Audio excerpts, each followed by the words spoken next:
तो जैसे ही दूसरे मुट्ठी उठा करके पाना चाहा रुक्मणी ने हाथ पकड़ लिया। क्यों? मानो रुक्मणी ये कहना चाहती हूँ कि प्रभु 14 भुवन के मालिक हो, एक भुवन तो गया, अब 13 बचे हैं, 56 करोड़ की जनसंख्या अपने परिवार की। अथवा चावल कच्चे हैं, भाव उत्तम में पाते चले जा रहे हो, कहीं पेट खराब हुआ तो जो भी कारण, भगवान ने सामने से कुछ दिया नहीं, लेकिन पीठ पीछे कुछ छोड़ा नहीं, प्रत्यक्ष नहीं दिया, अप्रत्यक्ष सब कुछ दे दिया। सुदामा जी को विदा किया, सुदामा जी घर पहुंचे और सावधानी से बैठ जाओ क्योंकि कथा अब पहुंच रहे हैं 12 स्कंद में। वृंदावन बिहारी लाल की जय।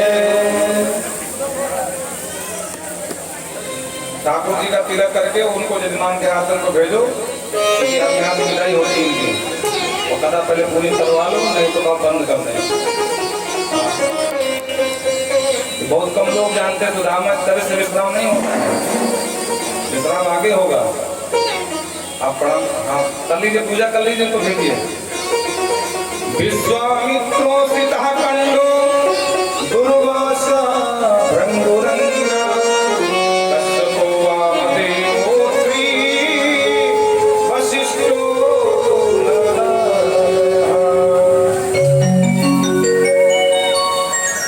चतुर्मासा का समय आया, विश्वामित्र है, असित है, कंड है, दुर्वासा है, भृगु है, अंगिरा है, कश्यप है, ये सारे ऋषि पहुंचे द्वारिका।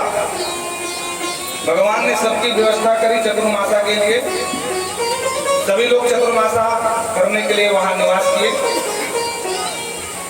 एक दिन की बात, यादवों के जो बालक हैं भगवान के, वो जामवती पुत्र शाम को गर्भवती स्त्री का भेज दे दिया और संतों के पास आए, बोले महाराज ये बताओ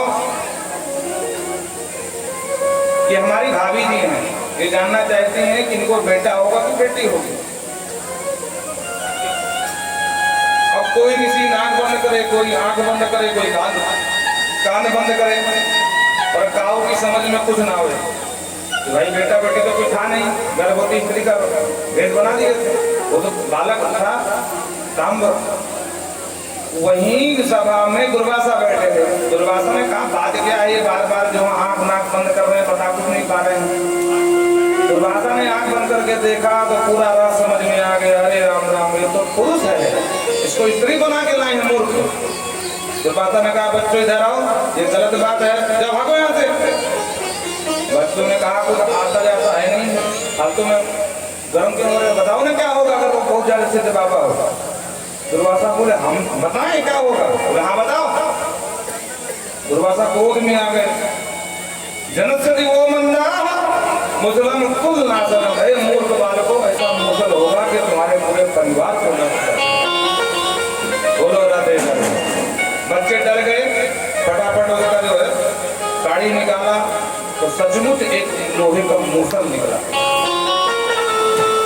अब क्या करें, भागकर आए, महाराज उग्रसेन से बताया, महाराज बहुत बड़े गजन हो गया, हम तो मजाक करने गए थे पर दुर्वासा नाराज हो गए और हमको श्राप दे दिए, मूसल है, अब क्या करें। बोले कि मूसल को घिस घिस करके और सागर में समुद्र में फेंकवा दिया। तो समुद्र में फेंक दिया, लेकिन छोटी सी कील बची, उसको भी सागर में फेंक दिया। समुद्र सलिले प्राय लोहम चाचा वशेषितम, उस समुद्र के परिक्षेत्र में जो कण थे लोहे के, उससे ऐरका नाम की घास उत्पन्न हो गई, तलवार की तरह कठोर और बिल्कुल धारदार। भगवान समझ गए कि श्राप लगा है, तो आए और घर में अपने माता पिता से कहने लगे, माँ हमारे यदुवंश में ब्राह्मणों का श्राप लगा है और हमको चाहिए कि अब ज्यादा समय नहीं बचा है, भूमि भारा अवताराय पूरा विज्ञाय हो, भूमि का भार उतारने के लिए मेरा उतार हुआ था माँ, और मेरे जाने का समय नजदीक आ रहा है। अब मुझे लगता है कि मुझे यज्ञ करना चाहिए। तो पूरे परिवार को लेकर के प्रभात क्षेत्र पहुंचे और वहां यज्ञ प्रारंभ हुआ। बड़े ध्यान से सुनना, उस यज्ञ में महापर्व था, वृंदावन से राधा जी पहुंची, नंद बाबा भी पहुंचे, यशोदा मैया भी पहुंची, दूर दूर के सारे लोग एकत्रित हुए, ब्रजवासी पहुंचे प्रभात क्षेत्र में यज्ञ में। और सबसे जब से वृंदावन छोड़ा आज मुलाकात हुई है। नंद बाबा हो यशोदा हो जो ब्रजवासी हैं भगवान से आज मिले हैं। 114 वर्ष की आयु में छोड़ दिया तो 111 वर्ष की आयु के बाद जितने वर्ष बाद मुलाकात भगवान से हो रही है। यज्ञ करते हैं और यज्ञ जब संपन्न हुआ तो एक दिन यादवों ने मदिरा पान कर लिया और मदिरा पान करके आपस में लड़ मरे। चतुष्पंचावशेष भगवान समझ गए। एक पीपल के पेड़ के नीचे लेटे थे, एक बहेलिया शिकार करने के लिए आया, भगवान के चरणों को हिरण के कान समझ लिया और देख करके तक करके बाण मारा और जैसे ही बाण लगा तो भगवान के तालू पे लगा। दौड़ करके आया कि हिरण होगा, पर हिरण की जगह भगवान को पाया तो बहुत घबराया और भगवान ने क्षमा मांगने लगा, प्रभु मैं बहुत बड़ा पापी हूँ और मैं हिरण समझ करके आपका शिकार कर लिया। भगवान ने कहा देख भाई तूने कोई गलत नहीं किया, तू पूर्व जन्म का बाली है और मैं पूर्व जन्म का राम हूँ। तूने मुझसे कहा था मैं बैरी सो प्रिया,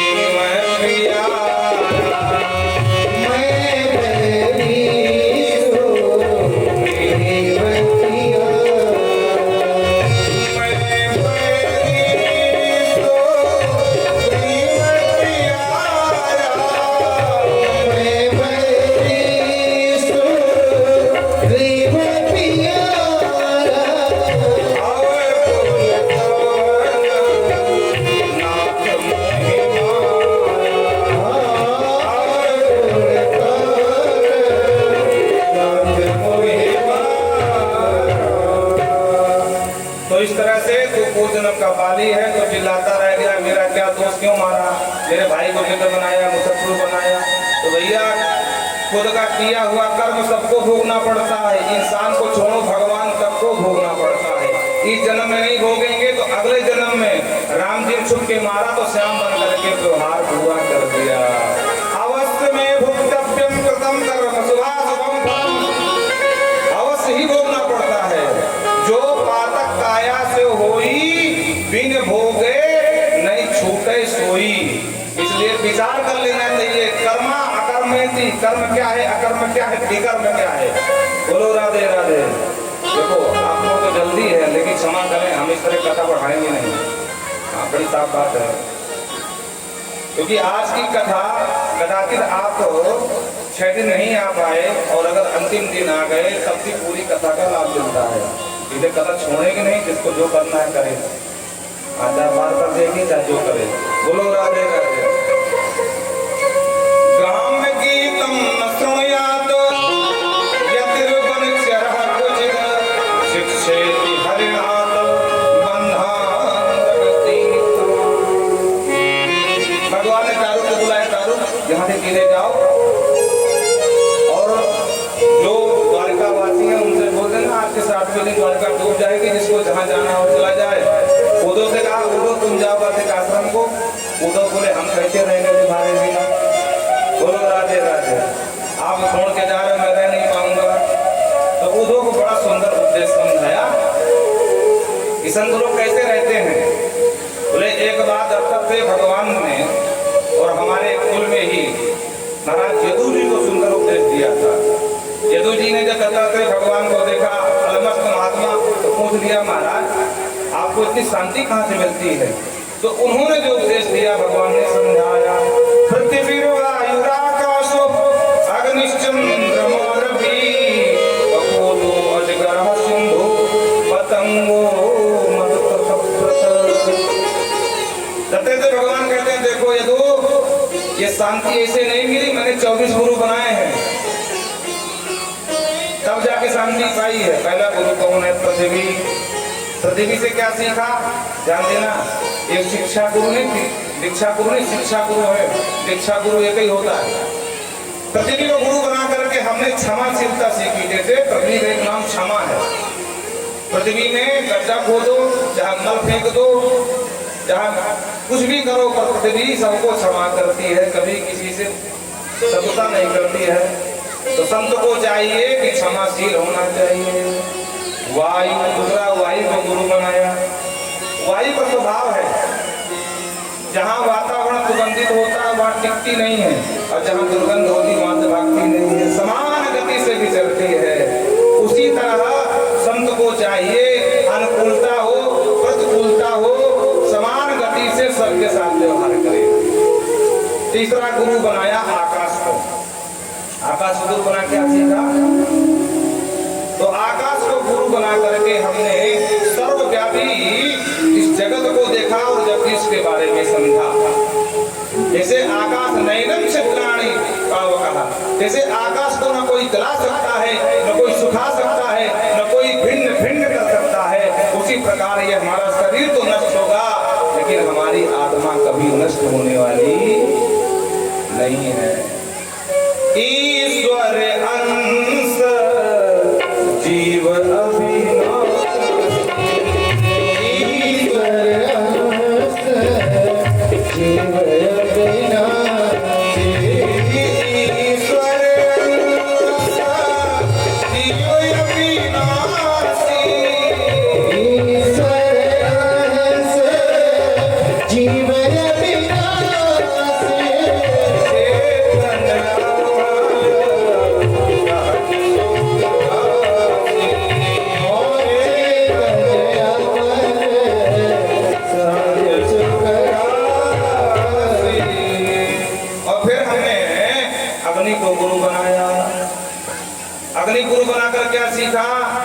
जैसे अग्नि में कुछ भी डाल दो, काला कलूटा हरा गीला सूखा, अग्नि सबको जला करके अपना ही स्वरूप प्राप्त करा देती है। बोलो राधे राधे। संत का स्वभाव भी ऐसा होना चाहिए, कोई नास्तिक मिले आस्तिक मिले सबको अपने रंग में ही रंग दे। सूरदास कारी कांगरों को चढ़े न दूजो रंग। तो संत का स्वभाव ऐसा होना चाहिए कि सबको अपने में ही समेट ले, किसी से बैर द्वेष न करें। फिर हमने सूर्य को गुरु बनाया। सूर्य को गुरु बनाकर क्या सीखा? जैसे ग्रीष्म ऋतु आने में भगवान सूर्य तपते हैं और उस ताप से पृथ्वी का जितना जल है सब खींच लेते हैं, और जब समय आता है जुलाई का महीना तो खींचा हुआ जल सागर से खींचते हैं, समुद्र से, वो खारा होता है। लेकिन जब जुलाई में देते हैं तो बिल्कुल फिल्टर लगा करके स्वच्छ निर्मल मीठा जल दे देते हैं। तो संत का स्वभाव भी ऐसा होना चाहिए, धन सबका स्वीकार करे, धन सबका स्वीकार करे और उस धन को ठाकुर जी की सेवा में लगावे, गरीब अनाथों की सेवा में लगाओ तो वो धन भी शुद्ध हो जाएगा। बोलो राधे राधे। हमने एक कबूतर को गुरु बनाया। कपोतो अजगरः। अच्छा एक बात बताओ, आप लोग कितने लोग बैठे हो, कितने लोग सुनना चाहते हैं? जो सुनना चाहे हाथ उठाओ, नहीं बंद कर दें, क्योंकि फालतू बात कर रहे हो। हम भी इतना फ्री नहीं है, अगर आप सुनना चाहोगे तो सुनाएंगे, नहीं आगे जय श्री राम करते हैं। बोलो राधे राधे। अरे ये तो सब बात मानो, वक्ता लोग छूते नहीं बटन को, हम सुना रहे हैं। कबूतो अजगरः। कबूतर को हमने गुरु बनाया। क्यों? कबूतर से क्या सीखा? बोले कबूतर और एक कबूतरी थे, तो छोटे बच्चे होते हैं तो घोंसले में छोड़ करके उड़ जाए दाना चुगने के लिए कि बच्चों को मिल जाएगा और हमारा पेट भरेगा। तो एक दिन गए, एक शिकारी आया, बच्चों को जाल में फंसा लिया और बच्चे चिढ़ाने लगे। तो माता पिता जान गए, दौड़ के आए। तो कबूतरी ने देखा कि अरे राम राम, मेरे बच्चों को मारे डाल रहा है, तो दौड़ करके जानबूझ करके फंसे फंसाए जाल में फंस गई। अब कबूतर ने देखा कि जब मेरे बच्चे गए, कबूतरी गई, तो मैं कहे जिंदा रहूं, तो वो बेचारा फंस गया। अंत क्या हुआ? सब मारे गए। मोह सकल व्याधिन कर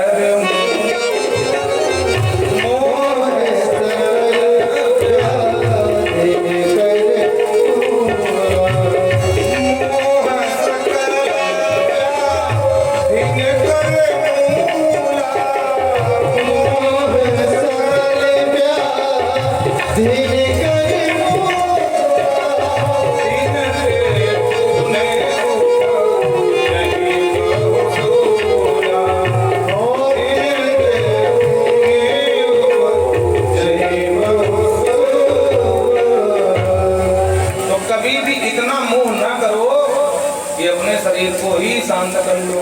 बोलो राधे राधे। आजकल सीखने वाली बात है, आजकल के नए नए नवयुवक बच्चे बोले हम उनके बगैर जिंदा ही नहीं रहेंगे। हाँ, कोई आत्महत्या कर रहा है, कोई विष की गोली खा रहा है। अरे भैया, बड़े भाग्य नुसरतन पाओ, बड़े भाग्य नुसरतन पाओ, बड़े भाग्य नुसरतन पाओ, बड़े भाग्य नुसरतन पाओ,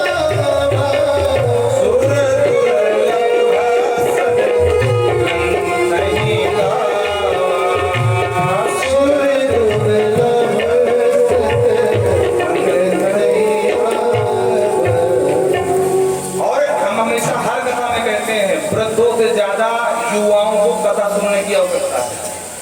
बोलो राधे राधे। उनको नई दिशा मिलेगी, समाज का सुधार होगा। हम उनके बगैर नहीं रह सकते। अरे मूर्ख, तुमको शरीर बड़े भाग्य से मिलता है। कबहू की कर करुणा नर देही और देव ईश बिन हे सनेही। अरे मूर्खो, भगवान जन्म जन्मांतर कल्प चिल्लाते रहते हो, हाथ जोड़ते हो, अब तो मनुष्य बना दो प्रभु, अब बना दो, इस बार बना दो, अपना कल्याण कर लूंगा, एक बार मौका दे दो। तब जा करके वो कृपा करके तुमको मनुष्य बनाते हैं। इसलिए बनाते हैं कि तुम अपना शरीर एक किसी दूसरे के लिए त्याग दो के झटके में। अरे जिस माँ ने 9 महीना कोख में पाला है, तुमको अपने खून पिला करके बड़ा किया, वो माँ तेरी खुश नहीं हुई? अरे सत्यानाशी, उस पिता का दर्द तुमने समझा नहीं? जिस पिता ने तुझे प्यार तेरे लिए किया और एक झटके में किसी के लिए, ये समझने की आवश्यकता है समाज को। और तेरे भाग्य में जो है वो तुझे भोगना पड़ेगा। अगर तेरे भाग्य में विक्षोभ लिखा है किसी नायिका से, तो विक्षोभ होके रहेगा। तू सर पटक ले, मर जा, फिर भी नहीं मिलेगी। और कुछ भी कर ले, नहीं मिलेगी। मरने के बाद क्या पाया? अपना जीवन ही कहीं ना कहीं मुश्किल में डाल रहा है। इसलिए युवक हो या युवतियां, सबके लिए साफ संदेश है व्यास मंच से। अपने जीवन के महत्व को समझो भाई, इतना हल्का मत समझो। ये बाजार की सब्जी मंडी के आलू नहीं कि जब जाओ तो खरीद लोगे, नर्तन है, इसके कीमत को समझो। हमने अजगर को गुरु बनाया है। अजगर से क्या सीखा? तो अजगर क्या करता है कि कहीं जाता नहीं, मस्त पड़ा रहता है और श्वास लेता रहता, लंबी लंबी छोड़ता है। उसके श्वास के परिक्षेत्र में जो आया समझो गया। बोलो राधे राधे। संत को चाहिए ज्यादा भ्रमण ना करे, एकांत नितांत बैठ करके जंगल में भजन करे और भगवान उसका भरण पोषण करेंगे। अजगर करे न चाकरी, पंछी करे न काम, दास मलुका यूं कहे सबके दाता राम। बोलो राधे राधे। तो संत को ज्यादा भ्रमण नहीं करना चाहिए, भजन में दिमाग लगाओ, ज्यादा घूमने की आवश्यकता नहीं है। सिंधु, हमने सिंधु को गुरु बनाया, क्या सीखा? जैसे सागर में ज्वार भाटा आता है, उसी तरह ये सागर में ज्वार भाटा आता है, पर उसके जल में कभी कम ज्यादा नहीं होता। न जल घटता है न जल बढ़ता है, एक समान रहता है। उसी तरह ये शरीर का घटना बढ़ना है। आज बच्चे हैं, कल किशोर हो गए, परसों युवा बन गए, फिर वृद्ध हो गए। आत्मा न कभी घटती है न कभी बढ़ती है। जैसे सिंधु का जल न घटे न बढ़े, वैसे ही आत्मा न घटती है न बढ़ती है। घटना बढ़ना ये शरीर का दोष है। प्रेम से बोलो राधे। फिर हमने एक पतंगा को गुरु बनाया। उसे क्या सीखा भाई? बोले पतंगे में एक बुराई होती है, वो दीपक की तरफ भागता, आग की तरफ। उसको लगता है कितनी सुंदर चीज चमक रही है, और दीपक के पास गया, जल करके मर गया। बोलो राधे राधे। हर चमकने वाली वस्तु सोना नहीं होती भैया, सुधर जाओ बेईमानो। बोलो राधे राधे। खुद का अवलोकन करो। तो पतंगे से हमको सीखना चाहिए कि जिसके लिए आज हम मरने और मारने पर उतारू हैं, एक ना एक दिन यही तुम्हारे जीवन को नष्ट करने का माध्यम बन जाए। इसे पतंगा को लगता कि अगर दीपक नहीं मिला मैं मर जाऊंगा, दीपक के पास जाता, दीपक ही उसको मार के खा जाता है। बोलो राधे राधे। उसी तरह मधुप्रद गजहा, एक शहद निकालने वाले से भी शहद मछलियां लाती हैं, पुष्पों का पराग चूस करके एक एक शहद इकट्ठा करती हैं, और निकालने वाला था एक झटके में निकाल के चला जाता है। संत को चाहिए ज्यादा धन संग्रह न करे। नहीं, आए दिन अखबार में देखो फलाने पुजारी का गला काटा गया, फलाने गोली मारी गई।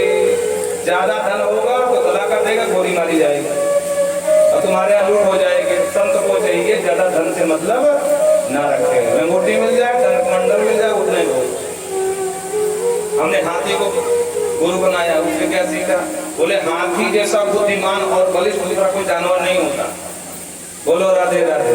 हाथी जब भी चलेगा ना तो पीछे वाले पैर के बल खड़ा हो जाएगा, 3 पैरों के बल, और आगे वाला पैर हल्के से रखता है, इसे देखता है जमीन दलदल तो नहीं है कि मैं घुस जाऊंगा। इतना बुद्धिमान होता है। बोलो राधे राधे। जब भी चलेगा सूंड फूंक फूंक करके चींटी तक साफ करता रहता है, क्योंकि एक भी चींटी कान में पहुंची तो जैसे आराम हो गया। बड़ा बुद्धिमान होता, बड़ा बलशाली होता है। पर जो हाथी पकड़ने वाले होते हैं ना, वो क्या करते हैं? एक काठ की हथनी बना देते हैं, लकड़ी की हथनी बना करके एक बहुत बड़ा गड्ढा खोद देते हैं। उस गड्ढे के ऊपर टीन डाल करके, खरपतवार डाल करके हल्का हल्का काट देते हैं, और उसके ऊपर काठ की हथनी को खड़ा कर देते हैं। और हाथी जब देखता हथनी तो बिल्कुल वेग से भागता है हथनी से मिलन के लिए, और उसी गड्ढे में जय सिया राम। उसी तरह संत को चाहिए कि काठ की भी स्त्री हो, उससे भी दूरी बना के रहे। बोलो राधे राधे। हमने एक हिरण को भी गुरु बनाया, उसे क्या सीखा? बोले हिरण को संगीत बहुत प्यारा लगता है, जहाँ संगीत बजेगा उसी को दीवाना हो जाएगा। और हिरण पकड़ने वाले क्या करते हैं? बांसुरी बजाते हैं, बंसी बजा करके उसका ध्यान खींचते हैं, और जहाँ मस्त हुआ, जबकि हिरण बहुत तीव्र गति से भागने वाला है, मतलब देखते देखते यूं गया निकल गया, और जहाँ बांसुरी बजी तो हिरण के कान खड़े हुए, फिर वो हिरण मस्त हो जाता, अब क्या है, स्वर्ग में पहुंच गया। और उसी समय देख के मौका शिकारी बाण मार देता है। तो संतों को ग्राम प्रीतम न सुन याद, उठपटांग के गाने नहीं सुनने चाहिए। बोलो जय सिया राम। हमने पिंगला को गुरु बनाया। पिंगला वेश्या करते हैं। एक वेश्या एक पुरुष के इंतजार में रात भर बैठी रही, कोई मिला नहीं। प्रातः काल हो गई, उसने मन में बड़ा पश्चाताप किया, अरे राम राम, मैं एक पराये पुरुष के लिए रात भर बैठी रही, कोई नहीं आया। अगर इतना चिंतन मैंने परमात्मा का किया होता तो मेरा जीवन बदल गया होता। बोलो राधे राधे। वैराग्य हो गया और उसी दिन से सब कुछ त्याग दिया, और अंत में मोक्ष धाम की अधिकारिणी बन गई। बोलो राधे राधे। हमने कुमारी एक कन्या को गुरु बनाया, उसे क्या सीखा? एक कन्या का विवाह हुआ था, होना था, तो उसके ससुर जी पहुंच गए और चूड़ी ले गए। बोले बेटिया ये चूड़ी पहन लेना, और तेरी सास ने कहा है कि बेटिया को चूड़ी दे देना पहनने के लिए बहुरिया को। और भूख लगी है, घर में कुछ है? बोले हाँ है। माता पिता को तो खेत में काम कर रहे हैं, और घर में कुछ था ही नहीं। अब उसने दिमाग लगाया क्या करूं, थोड़ा चावल बना देती हूँ। चावल ढूंढा, चावल मिले ही नहीं। धान थे तो धान कूटना चाहा, जब कूटना प्रारंभ किया तो चूड़ी बज रही, तो चूड़ी उतार दिया, 2-2 महीना फिर भी बजती रही। मात्र एक एक रखी, बाकी सब उतार दिया, चूड़ी बजना बंद। धान कूटा, बनाया, चावल खिला दिया, इज्जत बच गई और हंस नहीं खुला। तो कहने का मतलब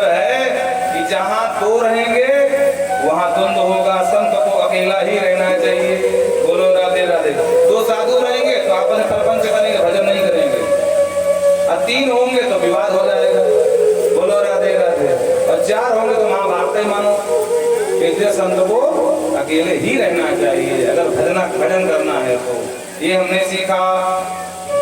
एक बाण बना रहा था, उससे भी हमको गुरु बना के क्या सीखा? बोले राजा की सवारी गई और बाण बनाने मस्त था। तो किसी ने पूछा क्यों? राजा को देखा, बोले भाई साहब अब राजा गया कि महाराजा गया, हमसे कहूँ मतलब ना उनका बाण बना रहे। बोलो राधे राधे।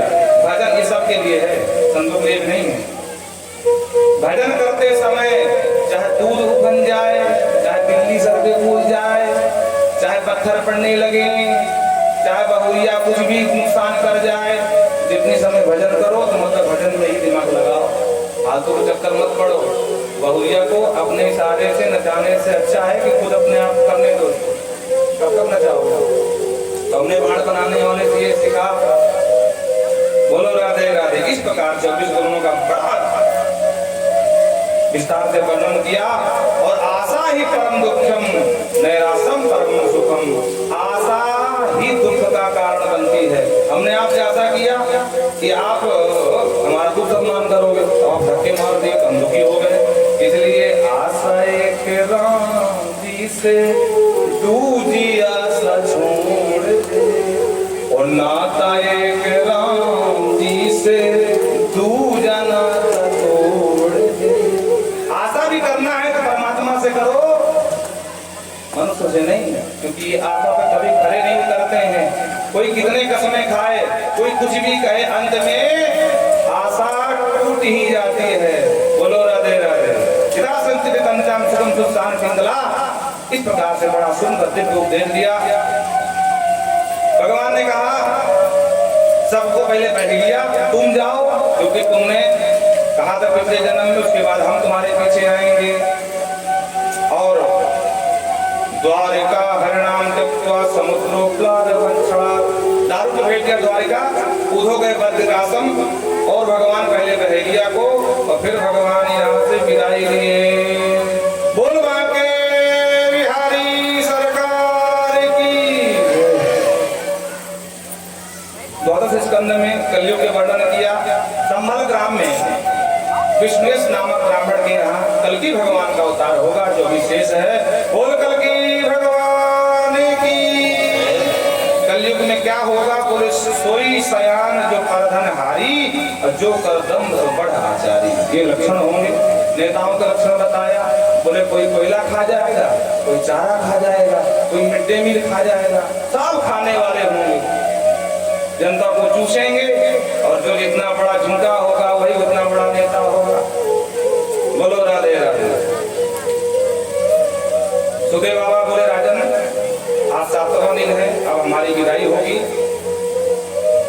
और तुम्हें कुछ जानना हो तो जानो। परीक्षित ने कहा सरकार आप चले जाओ, बोले बस हमारा काम नहीं करता, हम जाएंगे।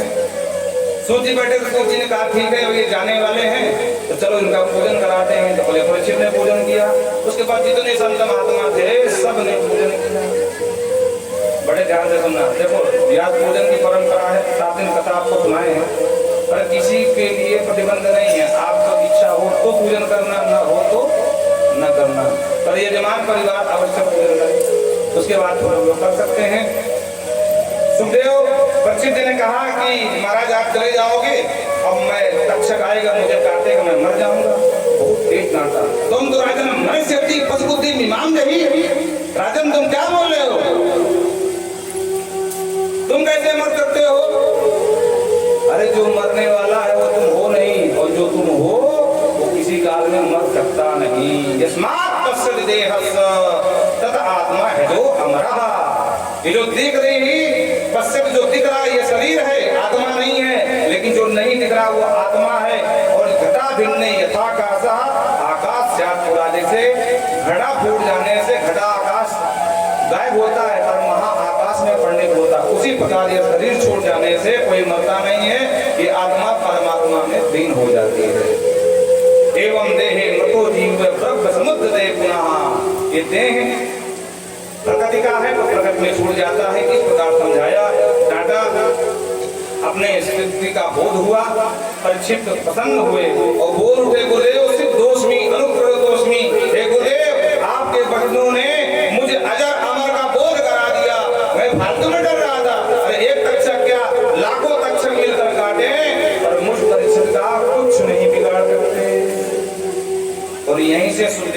विदाई होती है।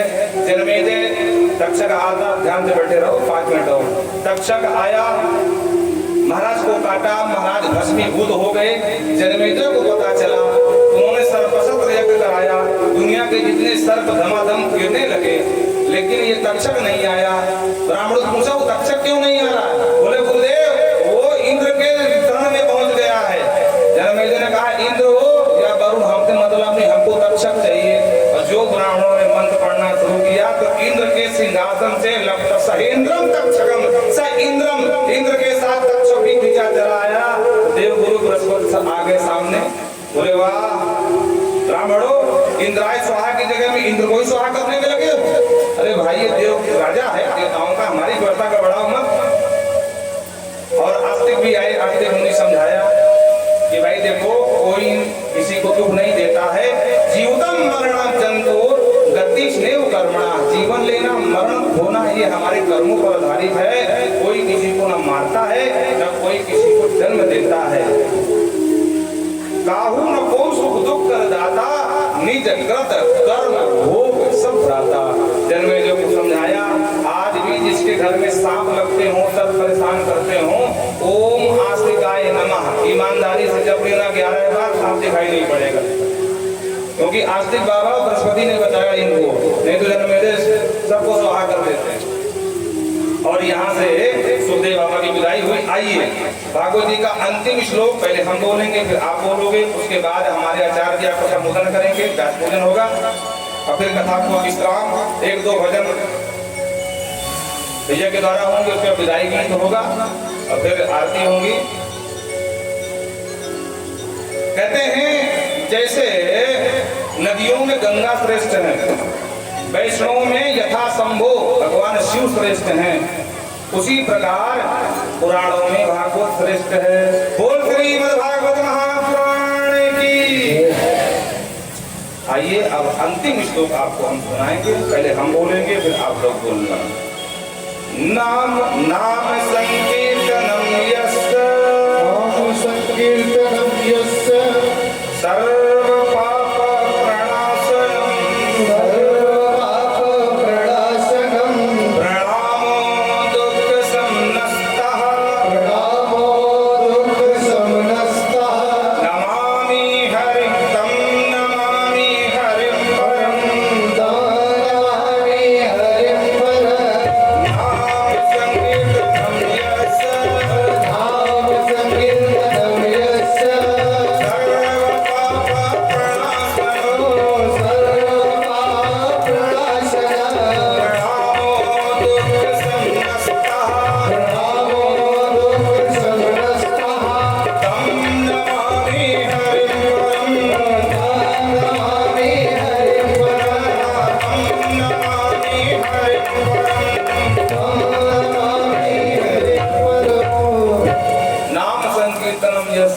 अंतिम श्लोक में कहते हैं जिनका नाम स्मरण करने से जन्म जन्मांतर के पाप नष्ट हो जाते हैं, ऐसे पापहारी प्रभु के चरणों में हम सब मिलकर के बारंबार प्रणिपात करते हैं।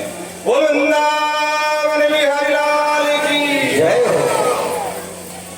अब कथा विश्राम यहीं से 2 मिनट हमारी बात सुन लो। हमने आपको 7 दिन तक जैसी भी टूटी फूटी बनी हमने आपको भागवत सुनाई और आशा करते हैं कि